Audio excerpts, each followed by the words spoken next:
নেতৃত্বাধীন ইসলামী প্রতিরোধ আন্দোলনের সর্বোচ্চ নেতা আয়াতুল্লাহ খামেনি লেবাননে যখন মানবতা এবং আন্তর্জাতিক সব রীতিনীতি উপেক্ষা করে হামলা শুরু করেছে ইসরায়েল, তখন আবারও গর্জে উঠলেন খামেনি।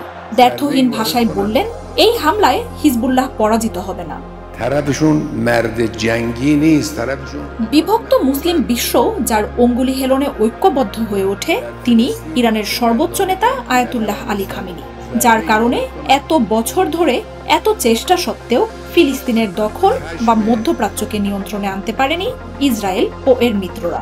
ফিলিস্তিন, ইরাক, সিরিয়া বা ইয়েমেন, যেখানেই মুসলিমরা নিপীড়িত হয়েছে সেখানেই তাদের শক্তি হয়ে দাঁড়িয়েছেন খামেনি। তার নেতৃত্বে মধ্যপ্রাচ্যের দেশগুলোতে গড়ে উঠেছে এক্সিস অফ রেজিস্ট্যান্স। ফিলিস্তিনে হামাস, ইয়েমেনের হুথি, ইরাকের ইসলামিক রেজিস্ট্যান্স, সিরিয়ার সরকার ও লেবাননের হিজবুল্লাহর মতো শক্তিশালী গোষ্ঠীগুলো গড়ে উঠেছে ইরানের সর্বোচ্চ এ নেতার হাত ধরেই। প্রায় 1 বছর ধরে সর্বাধুনিক অস্ত্র সরঞ্জাম নিয়ে যুদ্ধ চালিয়েও গাজায় হামাসকে পরাজিত করতে পারেনি ইসরায়েলি বাহিনী। গাজায় গণহত্যা থেকে মানুষের দৃষ্টি ফেরাতে এবার মরিয়া হয়ে হিজবুল্লাহকে লক্ষ্য করে লেবাননে গণহত্যা চালাচ্ছে নেতানিয়াহু। তবে ইসরায়েলের এমন অব্যাহত বোমা হামলাও হিজবুল্লাহর কিছুই করতে পারবে না বলে হুঙ্কার দিয়েছেন আয়াতুল্লাহ খামেনি।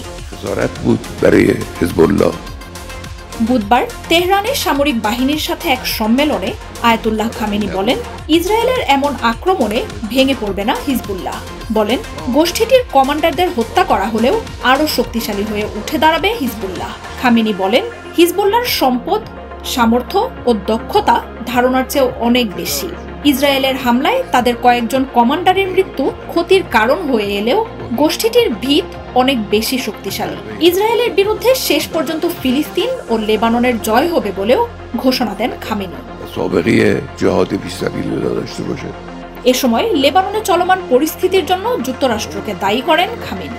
যদিও যুক্তরাষ্ট্রের পক্ষ থেকে দাবি করা হয়েছে, লেবাননে ইসরায়েলের হামলার ব্যাপারে কিছুই জানত না হোয়াইট হাউস। তবে ইরানের সর্বোচ্চ নেতা বলেন, যুক্তরাষ্ট্র সবকিছুই জানে এবং তাতে হস্তক্ষেপও করে। তিনি আরও বলেন, নভেম্বরে প্রেসিডেন্ট নির্বাচনের আগে জিওনিস্টদের জয় দেখাতে চান বাইডেন।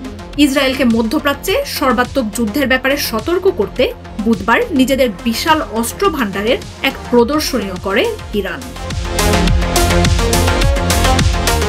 এদিকে গেল 3 দিন ধরে লেবাননে ইসরায়েলি বাহিনী আকাশ হামলায় তাণ্ডব চালাচ্ছে।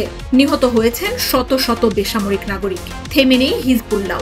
বুধবার প্রথমবারের মতো তেল আবিবের কেন্দ্রস্থলে মোসাদের হেডকোয়ার্টারে হামলা চালায় বাহিনীটি। এতে কাঁপন ধরে যায় ইসরায়েল সহ যুক্তরাষ্ট্র ও এর মিত্রদের। হিজবুল্লাহ আগেই জানিয়েছে, ইসরায়েলের প্রতিটি কোণা তাদের অস্ত্রের আওতায় রয়েছে। এদিকে পাল্টা দাবি করে তেল আবিব জানিয়েছে, সেনা, ট্যাঙ্ক সহ লেবাননের স্থলযুদ্ধের প্রস্তুতি নিচ্ছে তারা। আর হিজবুল্লাহর শক্তি সম্পর্কে ধারণা থাকায় ধ্বংসাত্মক এই পরিণতি ঠেকাতে যুদ্ধবিরতি প্রস্তাব কার্যকরের মরিয়া চেষ্টা চালাচ্ছে পশ্চিমারা। মার্জিয়া উপমা, ৭১।